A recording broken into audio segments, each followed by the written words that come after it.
정치대담 캠프 대 캠프 시작하겠습니다. 자, 20대 대선 마지막 캠프 대 캠프 시간입니다. 어느덧 이렇게 됐네요. 자, 한민수 더불어민주당 이재명 선대위 공보단 부단장, 이상일 국민의힘 윤석열 후보 상근 보좌역 함께하도록 하겠습니다. 두 분 어서 오십시오. 안녕하십니까. 안녕하십니까. 자, 이제 뭐 드디어 내일입니다.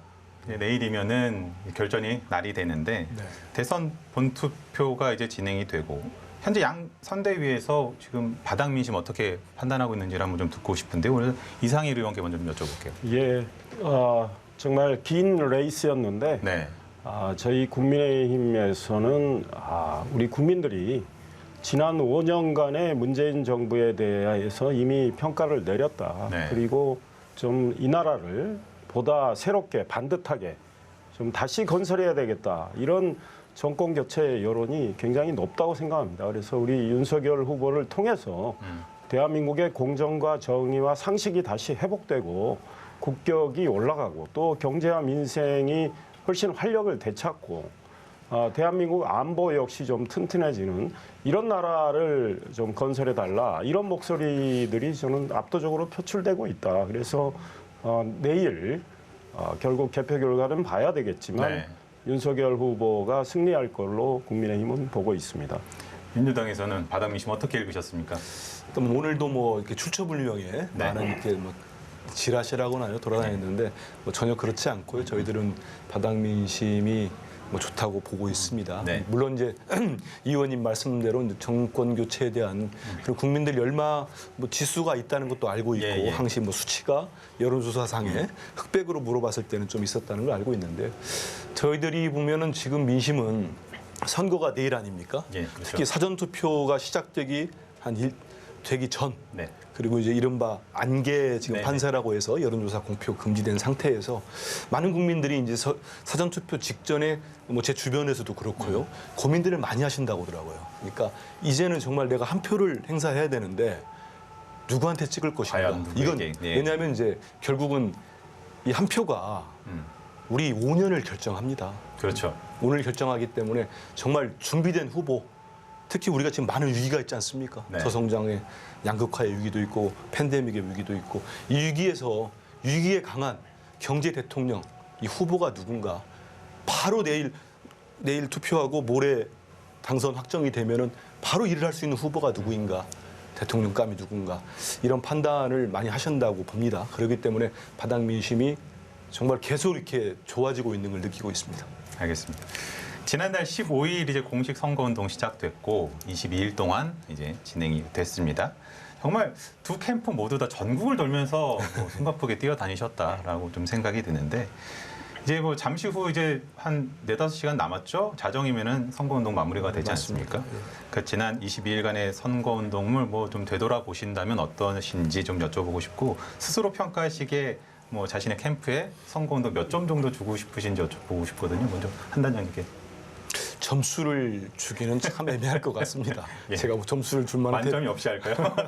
대표성 있는 것도 네. 말씀하신 대로 진짜 3주가 아주 치열하게 뭐 네. 우리 민주당도 물론이고 국민의힘도 최선을 다했다고 생각을 합니다. 저희는 오늘 후보가 이제 유세에 들어가기 전에 네. 이제 이른바 특별 이 위기 시대에 통합을 위한 특별 회견을 했습니다. 거기에서도 참 절박한 메시지를 냈고 오늘 이 수도권 서울과 인천, 경기 유세를 하면서도 절박하다. 그리고 지지자들에게도 이렇게 호소를 했습니다. 저희 이런 모습들이 많은 국민들에게 우리 민주당 그리고 이재명 후보가 인물론에서 비교 우위에 있음에도 불구하고 정말 이 나라 책임져 가고 싶다는 이런 진정성을 보여주다 생각하고요. 잠깐 수치를 말씀드리면 저희가 이 3주 동안에 후보가 한 80회를 했더라고요. 예. 물론 뭐 그 국민의당 그렇게 돌아가신 분 이런데 조문가 그런 거 빼고요. 산불 현장 빼고 네네. 유세만 순수하게 80회를 하셨는데 거리를 따져보니까 서울에서 한 자카르타 정도 간 거리를 5,000km 넘는 거리를 하셨고 예. 저는 이 유세 중에 우리가 처음 시도한 게 하나 있습니다. 네. 뭐냐면 2월 26일 날 파주 임진각에서 네. 정말 국내 최초로 뭐 드라이브인 유세를 한번 했어요. 예. 기억나시죠? 기억납니다. 차가 한 800대 보였고 네. 이거를 이른바 아랍권 방송사 최대 방송 알자지라에서 소개까지 해줬습니다. 이색적이라고 네. 이런 게 좀 기억이 나고요. 그다음에 또 보면은 이 유명하신 연예인들 뭐 강산의 씨, 이은미 씨 쪽 오셔가지고 예. 후보 이렇게 유세할 때 네네. 찬조도 해주시고 이런 장면들이 좀 생각이 납니다. 국민의힘에서는 어떠십니까? 예. 윤석열 후보 정말 최선을 다했죠. 네. 뭐 제가 점수 매길 입장은 아닌데 본인이 경선 작년 8월부터 네. 시작을 해서 본인의 국정 운영 비전 가다듬고 또 국민들께 알려드리고 나름대로 최선을 다했다고 생각하고요. 뭐 본인께 아마 여쭤보면 또 아쉬운 점이 있다고 네. 뭐 할 수도 있는데 저희가 보기에는 정치 신인으로서 이 패기 있게 또 대한민국을 검사 시절에 국민의 검사로서 이 나라의 공정과 상식 정의를 지키기 위해서 노력했던 그 모습으로 본인의 진면목을 충분히 보여줬다. 중간에 좀 어려운 것들이 있었습니다. 이준석 대표와의 갈등도 네. 있었고 내용이 있었죠. 그러나 올해 1월 6일 그 갈등을 해소를 하고 하나가 돼서 그 이후부터 각종 여론조사를 통해서 우리가 확인을 했지만 네. 지지율을 쭉 끌어올려서 결국은 승기를 잡았다는 평가를 하고 싶고요. 네. 조금 때는 늦었지만 그럼에도 불구하고 안철수 국민의당 대표와 네. 통합을 해서 단일화를 이룬 거. 극적인 단일화였죠. 그렇습니다. 그래서 야권 통합을 사실상 이제 이룬 거죠. 물론 선거 후에 합당을 통해서 그걸 완결을 짓겠지만 결국은 정권 교체를 원하는 국민들의 열망을 제대로 잘 담아냈다. 그래서 승세를 이제 굳히는 그런 아마 선거 운동을 저는 했다고 생각합니다. 그래서 내일 결과를 뭐 우리 국민들께서 다 받아보시겠지만 역시 우리가 여론조사가 지금은 이제 공표가 금지됐지만 네. 그 전에 나왔던 각종 여론조사에서 이 나라 좀 새롭게 반듯하게 바꿔보자. 그게 정권 교체에 대한 그 여론이었거든요. 굉장히 높았죠. 그것들이 아마 내일 개표를 통해서 확인되리라고 생각하고 있습니다. 아무래도 두 분 말씀 들어보면은 정말 그 대선 판세가 요동을 쳤다라고 해도 될 정도로 여러 일들이 많았던 것 같은데 뭐 아쉬운 점도 다 말씀해 주시고 잘한 점도 말씀을 해 주셨기 때문에 이제 관련해서 이제 뭐 저희들이 좀 준비한 것들이 있거든요. 지금 메인 스튜디오에서 강다은 앵커가 지금 준비를 하고 있습니다. 사실 뭐 이번 대선만큼 결과를 예단하기 어려운 적은 없었던 것 같은데 어떤 내용 준비되어 있는지 연결을 해보도록 하죠. 자, 강다은 앵커. 네, 메인 스튜디오입니다. 이번 20대 대통령 선거 전 이제 내일 본투표로 대단원의 막을 내리는데요. 이번 대선 결과에서 나타나는 표심 변화 가운데 주목할 부분들 방현덕 기자가 먼저 전해드립니다. 한 표라도 더 얻기 위해 사력을 다한 후보들, 이제 내일 밤이면 성적표 받아들게 됩니다.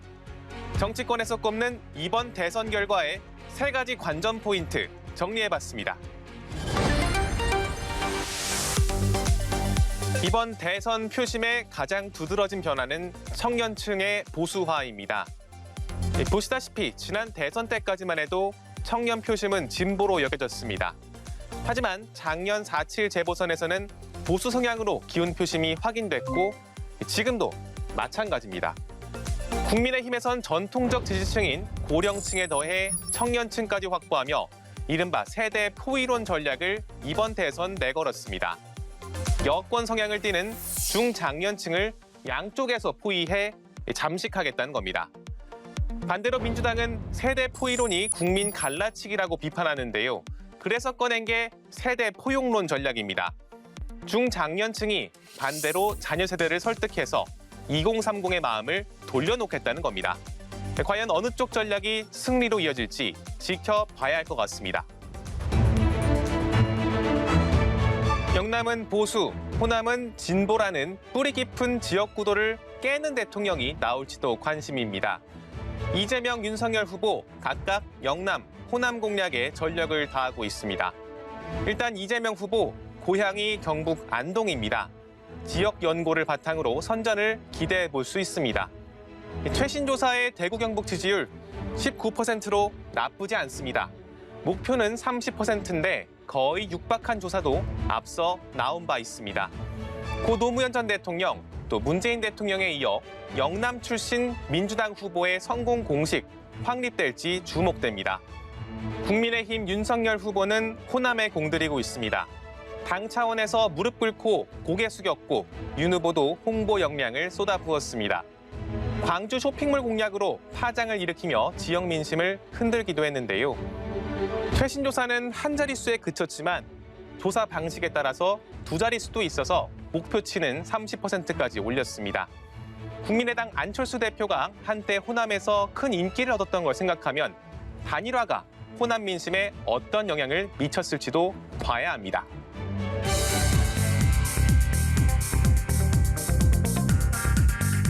이번 대선 유권자 수 4,417만 명입니다. 사전투표율 사상 최고인 36.93% 기록했죠. 그만큼 이번 대선에 대한 관심 뜨겁습니다. 본투표율까지 합해서 1997년 15대 대선의 80.7% 넘어설지 관심입니다. 투표율이 높아지면 민주진영 후보가 유리하다는 게 통상적 해석인데요. 청년층이 예상을 깨고 투표했다는 전제인데 이제는 청년층의 보수화로 유불리를 예측하기가 어려워졌습니다. 투표율의 최대 변수는 코로나19입니다. 확진자 수 현재 고공행진 중이죠. 확진자 투표도 열려 있지만 사전투표 때 보여준 우왕좌왕하는 모습에 자칫 투표할 마음이 달아날 수도 있습니다. 코로나 때문에 투표 못한 유권자의 표가 어떤 후보 표일지도 관심입니다. 중증 비율이 높은 고령층, 주로 보수 유권자 투표율에 영향을 미칠 가능성이 있는데 그런 이유로 오히려 사전투표 때 미리 결집했을 거란 관측 역시 있습니다. 이 또한 개표 결과를 지켜봐야 합니다. 지금까지 이번 대선 결과의 관전 포인트를 몇 가지 살펴봤습니다.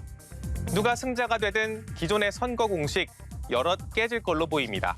시청자 여러분도 개표 결과 끝까지 지켜봐 주시기 바랍니다.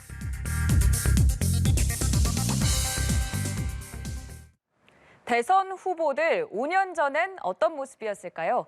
이미 대권에 도전했던 후보도 있고 전혀 다른 곳에서 활동했던 후보도 있습니다. 이어서 구아림 기자가 정리했습니다. 5년 전 더불어민주당 이재명 후보는 첫 대권 도전에 나섰습니다. 성남시장이었던 이 후보, 기본소득 정책 등 추진력 있는 시정으로 주목받았지만 문재인 대세론을 넘지 못하고 경선 3위에 그쳤습니다. 우리 국민들이 이재명을 통해서 이루고자 하는 꿈들이 있는데 그 소중한 꿈들 훼손되지 않도록 잘 자랄 수 있도록 앞으로 많이 준비하고 이게 끝이 아니다. 지금부터 시작이다. 이재명 후보의 첫 도전은 실패로 끝났지만 개인기 하나로 존재감을 부각해 의미 있는 3등이라는 평가도 받았습니다. 같은 시기 국민의힘 윤석열 후보는 박영수 특검의 수사팀장으로 박근혜 청와대 국정농단 의혹을 파헤쳤습니다. 수석 파견 검사 윤석열 검사. 당시 특검 사무실이 있던 건물입니다. 윤석열 후보는 이곳에서 지금은 자신이 속한 정당인 국민의힘의 전신 새누리당이 배출한 박근혜 전 대통령과 그 측근들을 수사했습니다. 국정원 댓글 사건을 맡았다가 좌천됐던 윤 후보는 박영수 특검에서 특수부 검사들을 지휘하며 능력을 유감없이 발휘했습니다. 고마웠어요. 그동안 여러분들 덕분에 아주 일 잘했습니다. 정의당 심상정 후보도 지난 대선에 출사표를 던졌습니다. 민주당 정권만으로는 과감한 개혁은 물론이고 안정된 개혁조차 어렵습니다. 개혁의 적임자를 대통령으로 뽑아주십시오. 출중한 토론 실력으로 주목받은 심 후보, 6.17%의 득표율로 역대 진보정당 대선 후보 중 가장 많은 득표율을 얻었습니다. 연합뉴스TV 구아림입니다.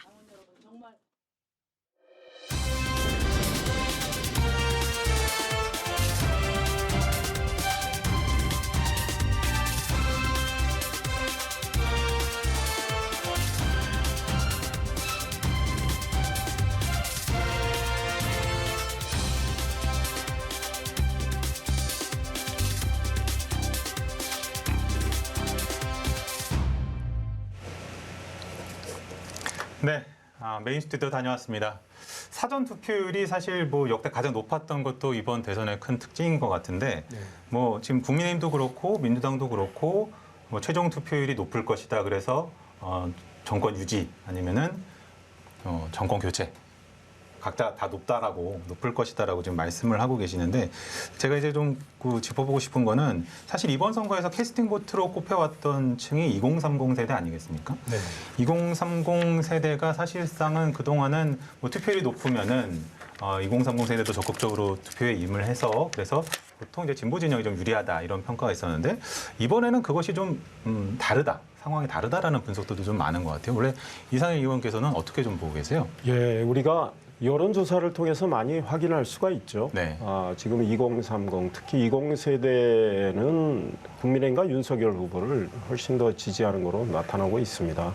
2년 전 네. 총선 때하고는 좀 다른 양상. 그래서 2030 세대 또 60 이상 세대의 소위 이제 세대 결합론 네. 이런 이야기까지 나와서 결국 4050의 이재명 후보 이쪽을 이제 좀 포위하는 이런 양상도 나타나고 있기 때문에 이제 최종 투표가 되고 그 세대별 이제 투표와 득표 상황은 결국 이제 뭐 여론조사나 이런 걸 통해서 출구조사를 통해서 확인할 수밖에 없는데, 아마 2년 전 총선 때하고는 좀 다른 양상이 나타나리라고 보고, 그런 맥락에서 국민의힘이 역시 내일 대선에서 승리할 걸로 보고 있는 거죠. 그러면 민주당에서는 2030의 민심 어떻게 좀 읽고 계세요? 여기가 이제 예전 상황하고 네. 지금 많이 달라진 부분들이 좀 있긴 합니다. 근데 네. 지금 이제 저희가 뭐 좀 전에도 좀 말씀드린 건데, 저희는 승기를 잡았다고 하는 이유 중에 하나도 일단 뭐 아까 이 의원님은 이제 윤석열 후보, 안철수 후보의 이제 단일화 부분이 했는데, 저희가 이제 그날인 3월 2일이 이제 마지막 법정 토론을 했습니다. 그리고 네. 3일 날 새벽에 갑작스럽게 이제 자택에서 만나가지고 집에서 만나서 단일화 선언을 했는데, 이게 저희들이 느끼는 거가 상당히 뭐 국민의힘 내부에서도 역풍 우려했다고 하는데, 저희가 느끼는 건 상당히 강하다 이게. 이거는 그중에 이제 2030이 느끼는 또 역풍이 있는 것 같아요. 왜냐하면 안철수 후보는 이미 단일화를 제안했다 결렬 선언까지 하면서 네. 안철수 후보 쪽에 있었던 단일화 뭐 정권 교체랄지 야권 단일화랄지를 바라는 지지층은 많이 빠졌거든요.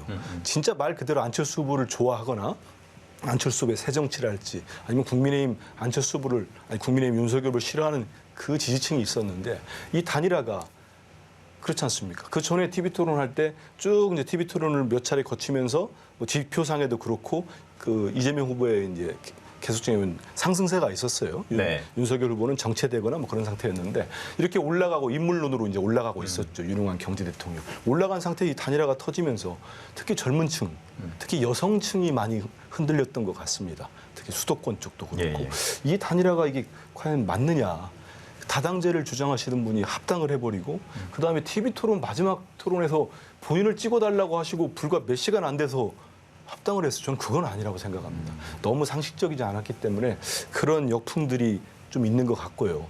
그다음 또 하나는 말씀을 드리면 2030 남성도 있고 여성도 있는 거 아닙니까? 네. 너무 이제 국민의힘 쪽에서 이대남이라고 하는 남성 쪽을 오늘 같은 경우도 여러 가지 또 여성가족부 폐지 다시 또 공약을 올리셨더라고 후보께서, 윤석열 후보가. 이런 부분들에 대한 역작용, 어차피 여성이든 남성이든 다 투표를 하게 돼 있습니다. 그래서 그런 부분들이 과도한 진영이랄지 이른바 세대 포이론도 좀 그렇지 않습니까? 아무리 우리가 우리나라가 모두 통합이 돼야 되는데 40, 50대는 이재명 후보 지지가 강하다고 60대 이상과 20, 30대를 묶어서 이렇게 포위한다는 건 저는 거에 동의하지 않고요. 세대 포용론이 중요하죠. 네. 우리가 통합정부를, 우리 이재명 후보 항시 국민 통합정부를 주장하는데 거기에 대해서 주창하고 계신데, 포위해가지고 세대 갈라치고 진영 갈라치고 성별 갈라치고, 저는 그건 아니라고 봅니다. 덧붙일 말씀이 있을 것 같아요. 갈라치기 잘한 정당이 어딘지는 뭐 두말할 것도 없고요. 2030 세대가 왜 2년 전하고 달라졌느냐. 조국 사태, 윤미향 의원 사태 이런 걸 통해서 현 정부가 내세웠던 공정과 정의가 가짜라는 걸 두 눈으로 다 확인했기 때문에, 게다가 문재인 정부 굉장히 무능하다. 뭐 일자리 아파트 하나 얻는 꿈, 아르바이트 자리까지 다 지금 뭐 많이 사라진 상황. 이런 거에 대한 종합 평가입니다. 그리고 이재명 후보에 대해서 이제 뭐 민주당이 계속 뭐 경제를 가기를 하는데 이재명 후보에게 달려 있는 여러 가지 부패 비리 의혹에 대해서 아직까지도 해소 안 되고 선거 날까지도 나오고 있는 거 아닙니까? 이거에 대해서 국민들 다 알고 있다. 도대체 이재명 후보가 경제 민생을 뭘 잘 챙겼는지 우리 국민들 잘 모릅니다. 국민들이 기억하는 건 대장동 게이트, 백현동의 50m 옹벽 이런 거 기억하고 있고요. 그 다음에 이 윤석열 후보의 경우에 그 검사 시절에 권력의 핍박을 받으면서 권력형 범죄에 대해서 적당히 권력의 눈치 보면서 처리하면 본인의 출세 또 보장됐겠죠. 그거 하지 않고 네. 국민을 위해서 있는 그대로 수사를 했던 거, 그런 강인함, 그런 용기 이런 거에 대한 평가를 하면서 대한민국의 공정과 정의 상식이 회복되기를 원하는 그런 국민들의 마음이 그 윤석열 후보를 통해서 지금 표출이 되고 있기 때문에 이제 뭐 선거 오늘 다 끝나가는데 내일 아마 개표함을 열면 그게 다 아마 판가름이 난다고 봅니다. 말씀하실 게 있으실까요? 네, 있는데요. 예. 근데 대장동 얘기를 또 꺼낼지는 몰랐습니다. 왜냐하면 그러면 부산저축은행 이미 저기 음성 파일까지 다 나와서 물론 저도 예전에 윤석열 검사가 진짜 검찰총장이 공정과 상식이 있는 분인 줄 알았어요. 정말로. 근데 그게 아니라는 거는 본인과 부인과 장모권에 있어서는 무한정으로 봐주지 않았습니까? 그래서 네. 그 부분은 이미 많은 국민들이 본인 가족에게만 관대하지 상식과 공정이 맞지 않다는 거 잘 알고 있고요.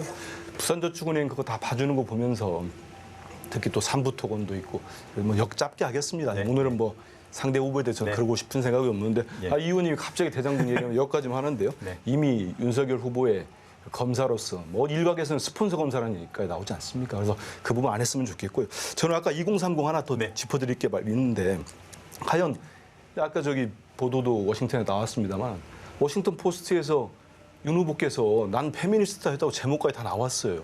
근데 그거를 또 실무진이 보내지 않은 답변이라고 부인을 했습니다. 네. 그랬더니 그 워싱턴 포스트의 기자가 또 반박을 했어요.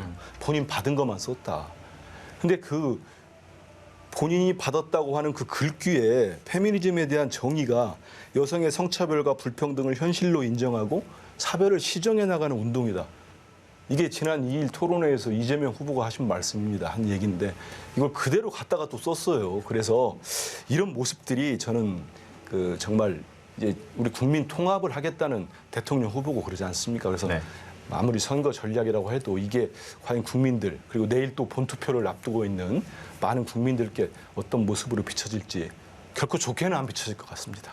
페미니즘 얘기만 살짝 좀 말씀해 주시죠. 예. 페미니즘의 정의를 뭐 이재명 후보가 뭐 독점하고 있는 겁니까? 페미니즘에 대해서 국민들이 다 알고 있는 거고요. 워싱턴 포스트 문제는 충분히 언론을 통해서 국민들이 이제 설명이 돼 있다는 걸 아시면 될 것 네. 같고 실무자들이 보낸 그 서면 답변에 없는 내용을 워싱턴 포스트 기자가 썼기 때문에 이제 그런 이야기가 나온 것이고 무엇보다 지금 왜 정권 교체를 국민들이 열망을 하겠습니까? 예. 이 나라 지금 이대로 가서는 안 되겠다. 정권 연장 해봐야 저 문재인 정부 시즌 2 오히려 지금 현 정부보다도 더 권력을 잡고 더 멋대로 휘두를 가능성이 크다고 국민들이 보는 분들이 훨씬 많기 때문에 이대로 가서는 안 되겠다고 생각하기 때문에 그래서 윤석열 후보를 통해서 대한민국의 가장 중심 가치가 뭡니까? 자유민주주의와 법치주의입니다. 네. 법치주의가 조국 사태를 통해서 훼손되는 거 다 봤습니다. 윤미향 의원 사태 마찬가지고 청와대 울산시장 선거공작 사건 의혹 역시 제대로 안 되고 있는 거 아닙니까? 도대체 문재인 정부는 왜 내로남불 정부라는 소리를 듣습니까? 청와대에는 춘풍추상이라는 액자를 걸어놓고 남에 대해서는 봄바람처럼 관대하게 나의 문제에 대해서는 가을소리처럼 엄격하게 이걸 걸어놓고 정반대로 해왔기 때문에 내로남불 소리를 듣고 그러지 않는 정부를 국민들이 원하는 겁니다. 그리고 권력은 국민이 위임한 것인데 권력을 제 것인 양 사유화해서 마구 휘두르는 것들을 우리 국민들이 봤습니다. 그래서 좀 이제 완전히 좀 다른 대한민국 이거를 원하기 때문에 지금 윤석열 열망들이. 후보를 통해서 그런 국민의 정권 교체 열망이 표출되고 있다. 내일 뭐 개표 보시면 저는 다 오늘 어떤 이야기가 맞는지 아시리라고 저는 봅니다. 예, 한 단장님 말씀까지 듣고 다음 주제로 한번 넘어가 볼까요? 더 할까요? 네네. 제가 이래서 말씀드리는 게 네. 내일은 우리 국민들께서 우리 시청자분께서 미래를 결정하는 선거입니다. 네. 정말 미래를 결정하지 지금 현 정부에서 꼭 몇 개 꼽아내가지고 그것도 다툼이 있고 지금 재판 중인 사건들 아니겠습니까? 예. 이재명 후보는 조국 사태에서 몇 차례 사과를 했고 부동산 문제에서도 달라진 정부가 되겠다고 미래를 보고 찍자는 거 아니겠습니까? 그런데 지금 윤석열 후보 유세나 우리 이 의원님도 그렇고 계속 심판 선거예요. 대선은 그렇지 않습니다. 대선은 미래를 보고 앞으로 우리 내 삶, 우리 가족의 삶, 우리 나라의 삶, 이 5년을 어느 후보에게 맡길 것인가, 어느 분이 능력이 있고 어느 후보가 준비됐고 이 많은 위기가 있지 않습니까? 예. 팬데믹 위기 있고 저성장, 양극화의 위기가 있고 기후 위기가 있고 미중 패권에 따른 세계 질서 위기가 있습니다. 이 위기를 연습 안 된 사람이 당장 할 수가 없어요. 능력이 있어야 이거를 위기를 헤쳐나가고 특히 이재명 후보 하면 다 아시지 않습니까? 많은 분들이 위기에 강한 리더십. 알겠습니다. 한 말씀 좀 네네. 드리면 윤석열 후보가 미래를 어떻게 설계하겠다고 해놓은지 이미 TV토론이나 윤석열 후보 정책 공약을 통해서 다 압니다. 예. 완전히 다른 대한민국 만들겠다는 거예요. 지금 권력을 가졌다고 해서 이 자기 마음대로 규제를 양산을 해서 아니 소득주도 성장 정책 이재명 후보가 그 정책을 비판을 했습니까? 문재인 정부에.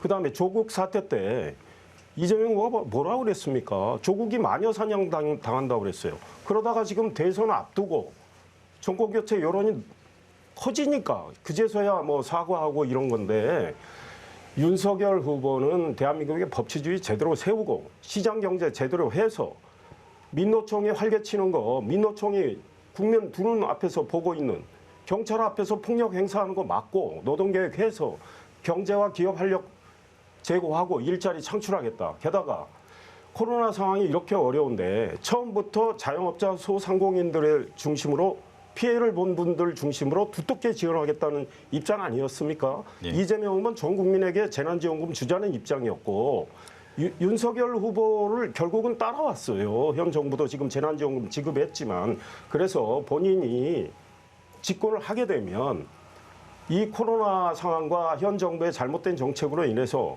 굉장히 살기가 어려워진 분들에 대해서 정말 두텁게 지원하겠다. 쓸 돈을 쓸데없이 전 국민한테 용돈식으로 나눠주는 이런 일 안 하겠다는 알겠습니다. 입장입니다. 네. 미래에 대한 설계 분명히 나와 있습니다. 그런가 이제 다음 진행이 안 되시는데 저도 한마디만 네, 네, 길지 않게 하겠습니다. 진짜 여기까지만 듣고 다음 주제 넘어가겠습니다. 왜냐하면 네, 자꾸 네. 얘기하시는데 그럼 이 얘기만 할게요. 네. 제가 TV 토론 끝날 때마다 이른바 보수 진영 지지자들이 모인 데에서도 더는 안 되겠다, 못 짓겠다는 얘기를 많았지 않습니까? 제 이 얘기만 하겠습니다. 지금 단일화를 선언하신 안철수 후보가 4차 산업혁명, 예. 디지털 플랫폼 질문하다가 다 보셨어요. 모든 국민들이 고개를 살살 흔드셨습니다. 네. 그러고 난 다음에 유세 가서 그랬어요. 경제도 모르고 무능하고 이런 정권 교체가 뭐가 낫겠습니까? 손가락 어떻게 한다고 하지 않습니까? 예. 그렇게 지금은 단일화했지만 그분이 평가를 다 했습니다. TV토론 하면 할수록 이미 언론에서 그런 평가를 내렸기 때문에 너무 옛날 얘기만 가지고 이렇게 하시는 것보다는 정말 대선은 미래를 보는 선거다. 우리 국민들 삶, 내일 우리 현명한 국민들께서 판단하실 거라 생각합니다. 좀 말씀드리면 안철수 후보는 그때 단일화 결렬된 상황에서 감정 표출한 겁니다. 네네. 그걸 가지고 윤석열 후보를 재단한다는 거는 그러니까 민주당의 그런 지금 평가가 국민들한테 호소력이 없는 거고 알겠습니다. 안철수 후보가 단일화 제안했을 때 안철수 후보에게 구걸한다고 민주당 송영길 듣겠습니다. 대표 네. 이야기한 다음에 네, 단일화에 결렬되니까 대해서도 안철수한테 추파를 던지고 했다가 알겠습니다. 또 다시 단일화되니까 안철수 후보를 또 욕하는 민주당의 그 처지를 알겠습니다. 다 알고 있습니다. 다음 주제로 국민들이. 넘어가 네, 보겠습니다. 저는 진행을 위해 참겠습니다. 이번 대선에서 감사합니다. 두 분 다 감사합니다. 이번 대선에서 제가 또 사실 좀 주목을 했던 부분은 네. 어찌 보면은 지역 감정에 기댄 투표가 많이 사라질 것으로 좀 기대되는 부분들 그러다 보니까 이재명 후보는 이제 대구 경북 지역에서 높은 득표율을 얘기를 하고 또 이준석 대표나 윤석열 후보도 그 호남에서 높은 득표율을 이제 자신을 하고 있단 말이죠. 이 부분에 대해서 좀 어떻게 좀 전망을 하고 계신지 다 유리하게 나올 거라고 말씀은 하시겠지만 물론 먼저 이상희 단장님께 먼저 그러니까 이 지역 감정을 속히 정치권이 해소하는 노력을 해야 되고 네. 지역 통합을 통해서 국민 통합을 일궈야 됩니다. 그런 맥락에서 국민의힘은 과거의 전신 정당하고 많이 달라졌습니다. 네. 김정인 비상 대책위원장 체제 때부터 많이 네. 달라졌죠. 호남에 가서 무릎 사과도 하시고 또 이준석 대표 체제에서 그걸 계속 승계를 했고 윤석열 후보도 아마 역대 대선 후보 중에 호남을 제일 많이 간 이제 저희 당의 후보가 됐습니다.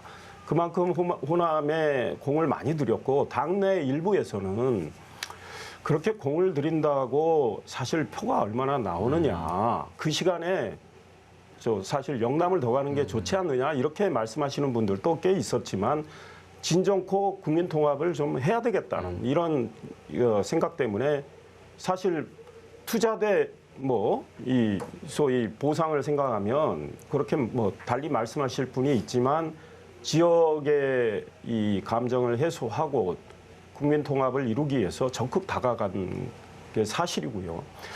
호남에서 그 복합 쇼핑몰 그런 공약도 상당히 먹힌 것 같고 특히 광주에서 그랬죠. 그다음에 호남의 20세대의 여론조사 결과를 보면 이재명 후보보다 더 나오는 결과들도 꽤 많았어요. 그만큼 호남의 기류가 달라지고 있고 그거는 그동안에 국민의힘이 진정성 있게 다가가려는 노력이 어느 정도 주요했다. 물론 저는 아직도 부족하다고 생각합니다. 그래서 대선 결과가 어떻게 나오든 기존에 그 다가가려고 노력했던 진정성을 계속 갖고 나가야 된다고 생각을 합니다.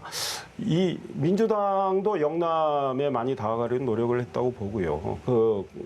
워낙이 지금 특히 이제 부산 경남 같은 경우는 이제 과거의 호남 출신들도 많이 거기 가서 살고 계시기 때문에 기존에 이제 영남에서의 민주당 득표는 통상 국민의힘과 그 전신 정당이 호남에서 득표하는 것보다는 좀 더 높게 나와요. 그래서 내일 이제 개표가 다 될 때 영호남에서 양쪽이 얼마나 득표할지는 모르겠습니다. 그러나 저희 국민의힘의 윤석열 후보는 과거 2012년 박근혜 대통령 후보 시절에 호남에 굉장히 공을 들였고 최대 득표를 한 것이 10.5%였는데 이번에는 저는 그보다 훨씬 더 나오리라고 생각을 하고 있습니다. 이재명 후보 같은 경우는 이제 민주당이 배출한 그 대선 후보 중에 정통 TK 후보죠. 경북 안동 출신이시기 때문에 그래서 저희들도 기대를 좀 많이 하고 있습니다. 목표치는 30% 넘게 하는 그런 목표를 갖고 있고 그다음에 이제 이 부울경에서 이미 거기에서는 노무현 대통령과 문재인 대통령 두 분을 배출한 지역 아니겠습니까? 그래서 저희들은 좀 더 높은 목표치. 문재인 대통령께서 아마 40%가 조금 안 됐었던 걸로 기억합니다. 그래서 저희들은 그쪽 지역 유권자들께 조금 더 정말 힘 있는 여당 후보가 더 지역을 발전시킬 수 있다는 설득을 드리고 좀 더 많은 표를 더 받기를 바라고 있고요. 저는 이 의원님 말씀대로 저기 국민의힘이나 윤석열 후보가 이 호남에서도 많은 지지를 받기를 바랍니다. 그래서 서로가 지역주의도 없어져야 되고 이 작은 땅덩이에서 이렇게 갈라치기 하지만 안 되지 않겠습니다. 그래서 같이 사는 게 맞다고 생각하고요.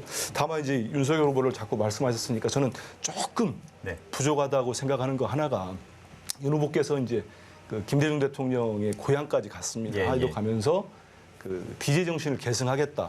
저는 계승하겠다고 할 때 정말 속으로 박수를 쳤습니다. 그거 필요하죠.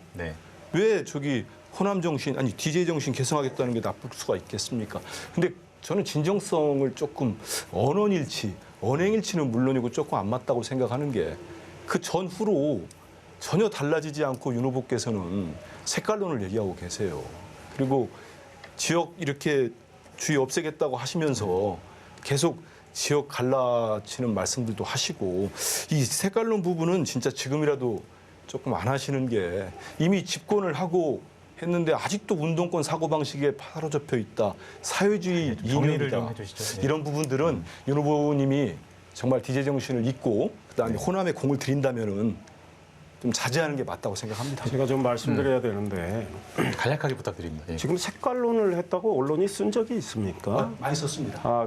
많이 썼습니다. 찾아보십시오. 지금 민주당 내에서도 문제가 지적이 되고 있는 것이 소위 86 운동권 세대 이야기를 많이 하잖아요. 그 낡은 이념에 아직도 빠져서 현실을 제대로 직시하지 못하는 그 문제를 지적하고 있는 겁니다. 그 다음에 이제 지역주의와 관련해서 이재명 후보 제가 지적을 안 할 수가 없는데 네. 그랬지 않습니까? 호남에 가서 아니 노동자들은 다 호남 시간상으로 출신이고 20초 정도만 시간 더 네, 드릴게요. 노동자들은 다 호남 출신이고 기업인들 사용자들은 영남 출신이고 이런 말씀에서 굉장히 비판을 받았어요.